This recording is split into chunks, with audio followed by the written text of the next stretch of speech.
Welcome to the Emotional Balance Sheet, the go-to podcast for parents with multiple kids, especially those with twins, triplets, or more, who are navigating the maze of modern family life and personal finance. Whether you're overwhelmed by education or retirement planning, parenting dilemmas, career transitions, or trying to define your purpose and plan, we're here to guide you with empathy, encouragement, and expertise.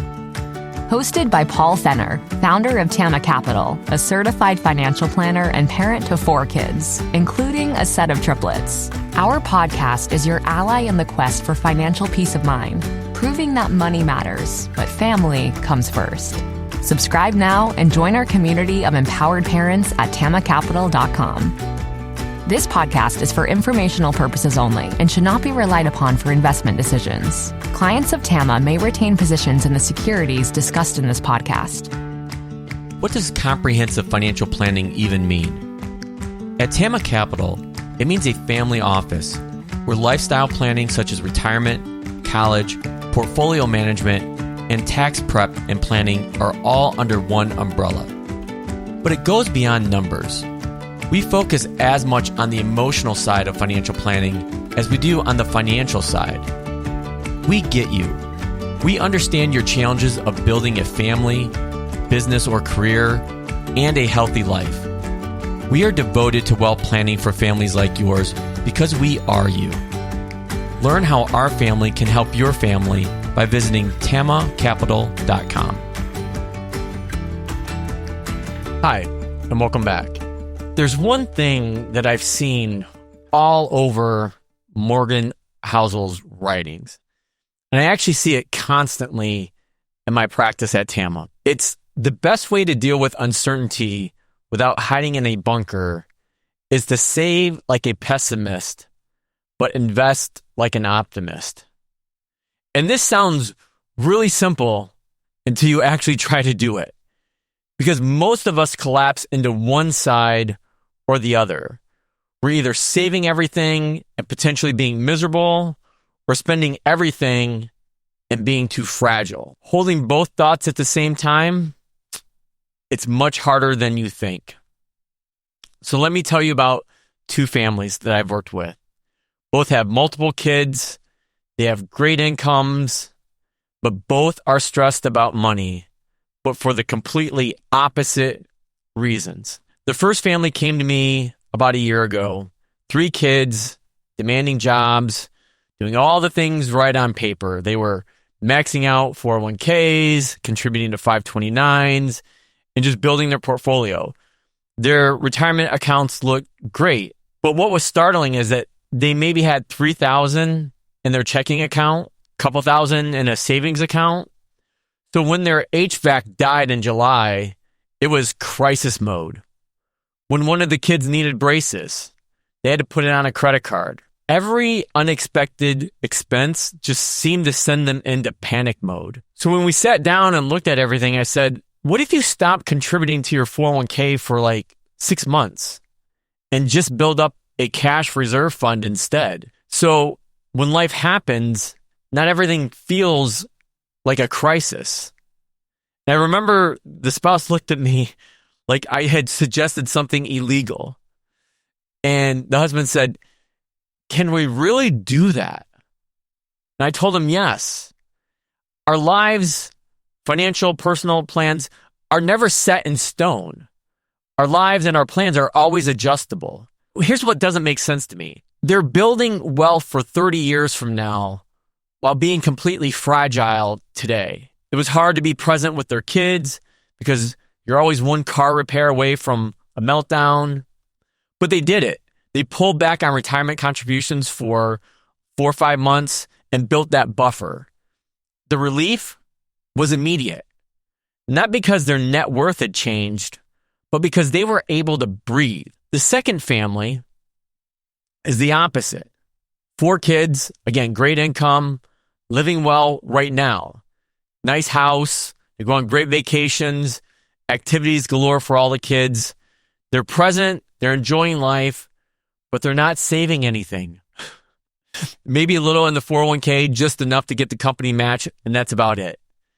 Every dollar that comes in is every dollar that goes out. and they're starting to feel it. Why?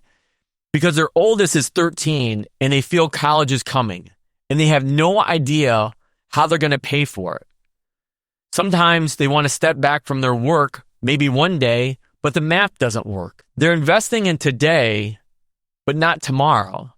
And now the stress is building because they can see what's coming and they're not ready.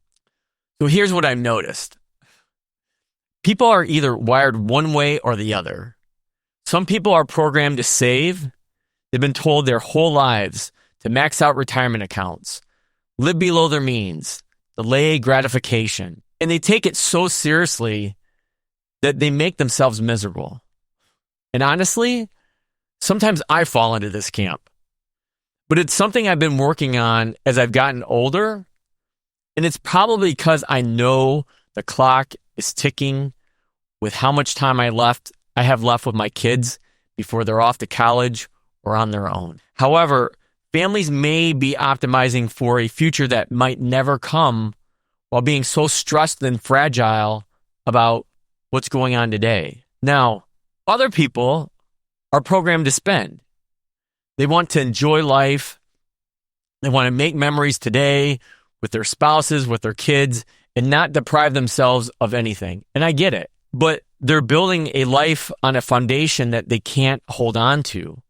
One job loss, one health crisis, and everything collapses. Both of these families are missing the same thing. You need to save like a pessimist and invest like an optimist. Not one or the other, but both. So saving like a pessimist means assuming things will go wrong, because you and I both know they will. You'll lose a job, a parent will need care, the market will crash, or something you can't even imagine will happen, say a pandemic 5 years ago.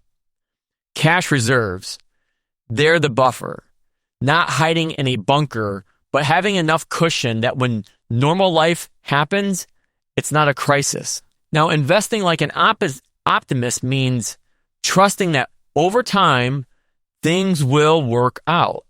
The market grows, your career progresses, but likely not in a straight line. Your kids become independent.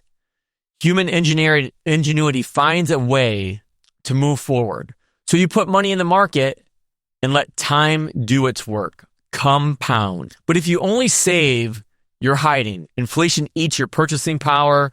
You're protecting yourself from risk, but also from opportunity. And if you only invest without saving, you're fragile. That one expected expense, and you're selling investments probably at the worst time, going to debt or panicking. So you need both. You need to be able to hold both of these competing thoughts at once, which is uncomfortable because that's what they do. They contradict each other. The pessimist says, protect yourself. The optimist says, trust the future. But that tension is exactly where you need to live. So here's what I would suggest this week. Look at your actual situation. Not what you think you should be doing, but what you're actually doing. Do you have cash reserves? Do you have a reserve fund? Real cash. Not, we could probably sell some stocks if we needed to, but potentially, 6 months of expenses, depending on your situation. Sitting in an account doing nothing except giving you the ability to breathe when life happens. And are you investing for the future? I'm not just talking about it. Actually putting money in the market consistently and letting it compound. If you're doing one, but not the other, you're fragile in some direction. Maybe fragile today, maybe fragile in the future. But you are fragile. The goal isn't to be perfect.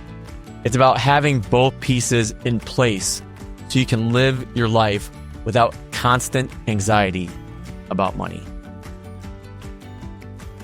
Now that you've made it to the end of another great conversation, are you looking for more? If so, head over to tamacapital.com, where you will find all of our conversations. Use the search feature to find the topic or guest you would love to learn more about. Also, don't forget to make someone else's day by sharing our show. Thank you so much, and we'll see you next time.